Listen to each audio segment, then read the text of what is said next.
இல்லை சிம்பிளாக புரிஞ்சுக்கணும் அப்படின்னா, ரத்த தானம் வந்துட்டு நீங்கள் பண்ணுறீங்கல்ல, ரத்த தானம் பண்ணும்போது நீங்கள் ரத்த தானம் பண்ணும்போது அந்த ரத்தத்தை அப்படியே எடுத்துன்னு போயிட்டு உங்ககிட்ட பிடிச்சி திரும்பி இன்னொருத்தருக்கு விட்டுருவாங்கன்னு நினைக்கிறீங்களா? கிடையவே கிடையாது. ஒரு ரத்தத்தை எடுக்கிறாங்கன்னா, ரத்தம் எடுக்கிறதுக்கு முன்னாடி 100 பரிசோதனை, ரத்தம் எடுத்ததுக்கப்புறம் 100 பரிசோதனை நடக்கும். புரியுதா நான் சொல்றது?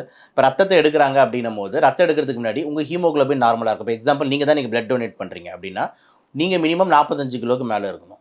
உங்களுக்கு பிபி, சுகர் எதுவும் இருக்கக்கூடாது. உங்களுக்கு வந்து பார்த்தீங்கன்னா, ஹீமோகுளோபின் 12 கிராமுக்கு மேல இருக்கணும். இதெல்லாம் செக் பண்ணிட்டு தான் வந்துட்டு உங்களுக்கு ரத்தத்தையே எடுப்பாங்க. ஓகே. ரத்தம் எடுத்து முடிச்சோன்னா, அதை அப்படியே எடுத்து இன்னொருத்தருக்கு செலுத்திடுவாங்கன்னா கிடையாது.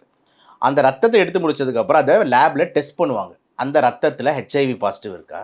அந்த ரத்தம் ஹெப்பாட்டிஸ் பி பாசிட்டிவ் இருக்கா? அந்த ரத்தத்தில் கரெக்டான அணுக்கள் இருக்கா?